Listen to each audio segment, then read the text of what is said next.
Hey guys, what's up? It's me, Pagey here once again with another video for you guys. In this video, we're going to be going through 10 superheroes who need their own Netflix show. Now, I say Netflix show as we've seen with Daredevil, and also we got AKA Jessica Jones, and also the Luke Cage show, and even Iron Fist, and even the Defenders. Netflix seems like it's the new place to sort of stretch this out, and everyone can basically watch the whole series in one go. And it just seems like it's going to be the good platform for at least Marvel for now, but even DC could possibly step into it. So anyway, let's get straight into the countdown. At number 10 we have Blade. Now if you remember Blade had its own trilogy. I think it was late 90s and it finished about 10 years ago, so there's 3 of them. And the first Blade was pretty good. The second one I think was okay, but I think the third one was absolutely shit. Now the funny thing is that Marvel actually acquired the rights to Blade a few years ago. I think maybe like a couple of years after it the original trilogy finished. But they've literally done nothing with it. They haven't like name dropped it, they haven't Easter egged it in any other sort of Marvel movie, or even name dropped Blade as a character at all. So they haven't done anything with it, so it seems that they could be waiting to hopefully bring a TV show, but maybe even reboot the series later down the track in the Marvel Cinematic Universe. But we haven't heard anything about it, we haven't heard any rumours at all, so I think a TV show is the way to go for Blade. And with Blade, it could also stretch the storyline a bit and actually delve more into the character and actually explain the character a bit more.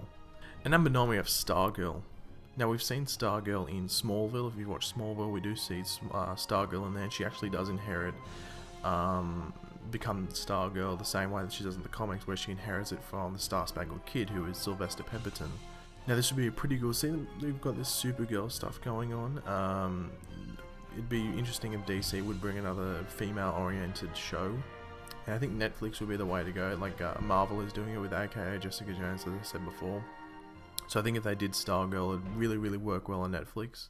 And I think it'd get a big backing. I'd watch it. I'd watch all of these TV shows, I'm pretty sure. So I'd definitely watch it, and hopefully a lot of people would. But it'd be a very interesting Netflix show to see, and I think that it would actually work out really well. At number 8 we have Zatanna. Now Zatanna's, I'd say she's pretty big in the comics, and she was also in Smallville as well. Not a big role, as I think Stargirl had a bit of a bigger role in Smallville than Zatanna did. But Zatanna was still there, but I think it would work out. I think it would just be, once again, it's another female-orientated character, might I say. Also, the concept of it is a bit campy, like the costume she wears. I don't think she'd wear the costume that she does in the comics in the show if they were to do it. But it is a bit magical, and it could bring more people in that maybe not necessarily like the superhero genre, but they might like the whole fantasy magical genre. So it could work out, and Zatanna's pretty OP if you think about it. Like, she can kill anyone. She can make your skin turn on fire or turn to fire if she wants to. So it'd be pretty cool. A lot of visual effects, but I think they could do it on Netflix. And well, the one sort of mystical series that they did do, it flopped, which is Constantine. I only watched like the first 2 episodes and I sort of gave up on it, so I don't know, but hopefully this would work if they decided to do it. Netflix would probably be the place to do it, as I said this whole video is based on. At number 7 we have a character which a lot of people might not know of, and that's Moon Knight. Now if you just looked vaguely at Moon Knight, you think, oh, he's just Batman, he's Marvel's version of Batman, but not really. If you look closely, like, Moon Knight is way more screwed up than Batman, and just way more screwed up. Now Moon Knight is actually an interesting character, because he actually suffers from identity disorder, and he's dealt with this like multiple alter egos at once, so he completely changes between people, so he could be like 4 people at once, which is really weird. Now he is a superhero, he does fight for good, but he is a character who is like really hard to watch. Like, he'd be a tragic character to watch, I guess you could say, to watch, but he'd be really good for a Netflix TV show where they go in depth with the character and explain everything about him. But being modern day superhero, he also has connections to like Egyptian mythology as well, so they could also do like some flashback scenes. But the good thing about this is that we get some really good action scenes like we've seen in Daredevil, but we'll also get like some good magical and mystical elements as well, which would be really cool to see in a Netflix show. At number 6 we have Booster Gold and good old Blue Beetle. Now I know I've said like individual characters, I know this is 2 characters in one, but I think this is like a partnership where it's really good if they're like paired together. It's sort of like Batman and Robin. I know like one's a sidekick, but I think these 2 characters sort of need to be paired together. Now if you don't really know who Booster Gold is sort of like a fame hunter. Like all he wants to do is really be like glory seeking. All he wants to do is be famous. Now we did see him once again. We've seen him in Smallville, but and they sort of do the character pretty well. I think on Smallville, like he goes back in time and tries to take over Clark Kent's destiny and be the hero for Metropolis instead of Clark Kent, which I thought was a pretty interesting storyline that show did do.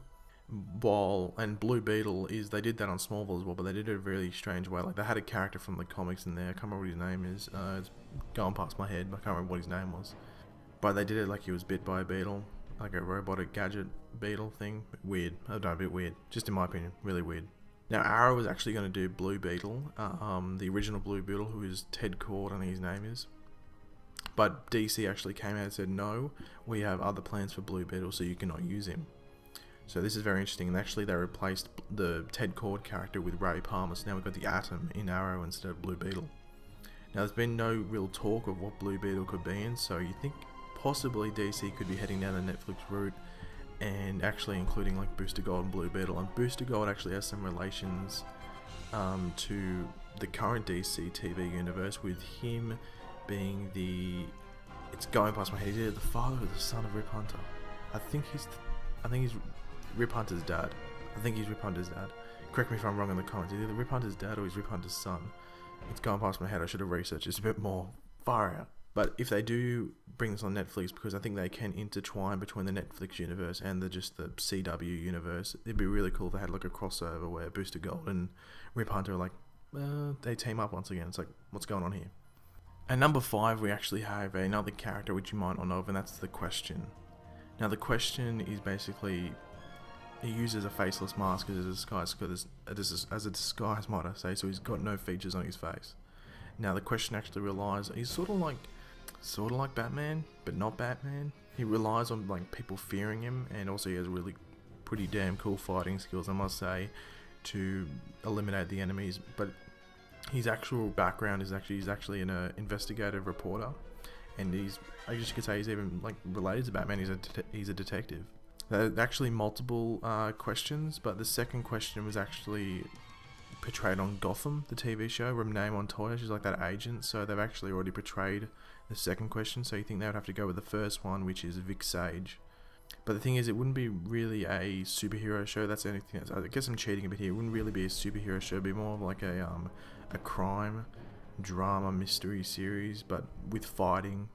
But yeah, it's basically like it's like a modern day Sherlock Holmes, I guess you could say, but with really, really cool fighting skills. And number 4, we have Nightwing. Yes, Nightwing. And I think a lot of people thought Nightwing might be getting his own movie about a couple of years ago, but now it seems like he's more likely going to be in a TV show.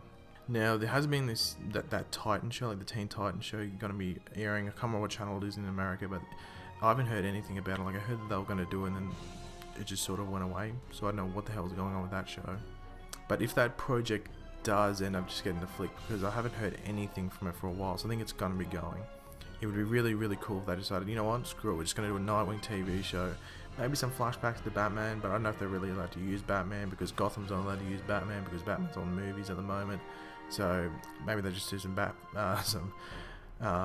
flashbacks to him and Bruce Wayne. Who knows what they're going to do? Maybe they just might scrap that completely and just go straight at Nightwing. He's like at the age that he becomes Nightwing and stuff like that.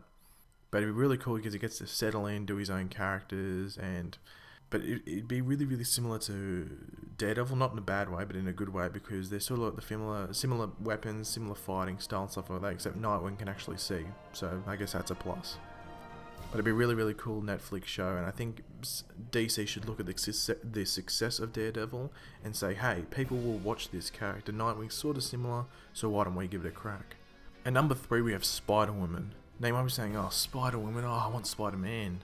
But Spider-Woman is actually a pretty interesting character because she actually has different abilities. She can actually fly and she can shoot like this weird energy stuff, which is pretty cool. But she also has a spy background. Now, the thing is, Jessica Drew, who is Spider-Woman, actually started out as a brainwashed Hydra agent. So this could really, really link in with Agents of S.H.I.E.L.D., which would really, really, really, really, really, really, really be cool.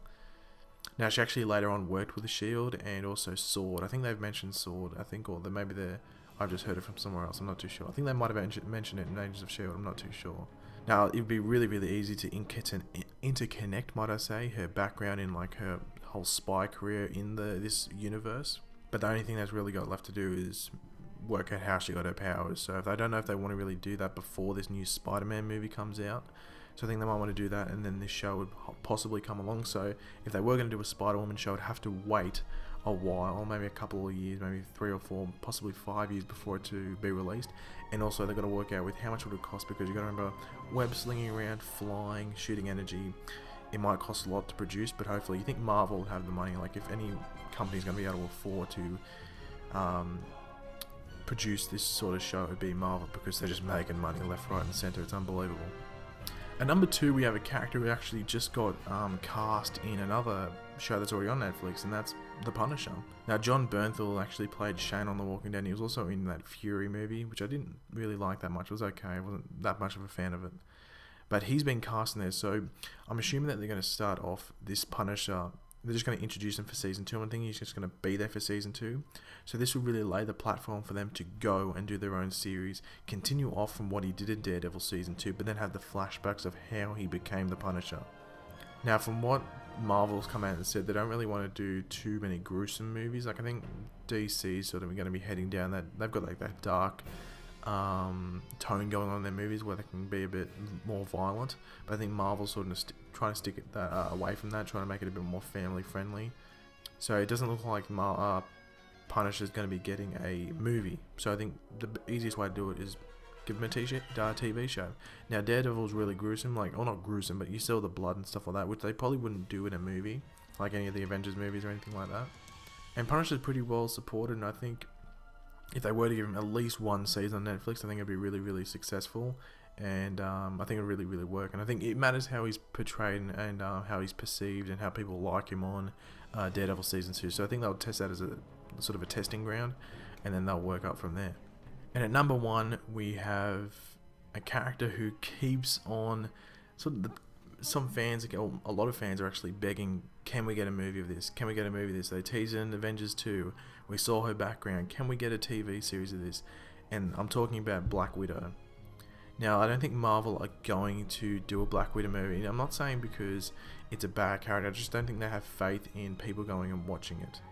Now, that's not a go at the character. I think Black Widow is a really, really good character, but I think it'll really, really work better in a show. Now, maybe not on Netflix. They might go for like the ABC route that like Agents of S.H.I.E.L.D. is on, where it might be like a 13-episode, 10-episode series where it just does her background and how she became associated in spy activity and stuff like that, or how she got associated with S.H.I.E.L.D., might I say.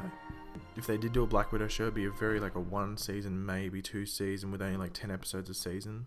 But I do think it'd be very, very well supported, because I don't know whether you go I think it could go Netflix, because I think it's on the same route as Daredevil, where it might be a bit bloody, a bit really, really violent. So I think they would go to Netflix if they're going to do it. I think Scarlett Johansson would be up for it as well, because I'm pretty sure she likes the Black Widow character and would be up for it. Like, she does a lot of indie films and like low budget films, so I think if she was going to do she'd be up for doing like a Marvel TV show, so it'd be really, really cool to see. So anyway, guys, leave your opinions in the comment section below. What show out of these 10, or even a superhero that I didn't even mention, what show would you like to see on Netflix? I'd like to see a Nightwing show. I think a Nightwing show would be really, really cool. Just because we haven't really seen him seen him on screen at all.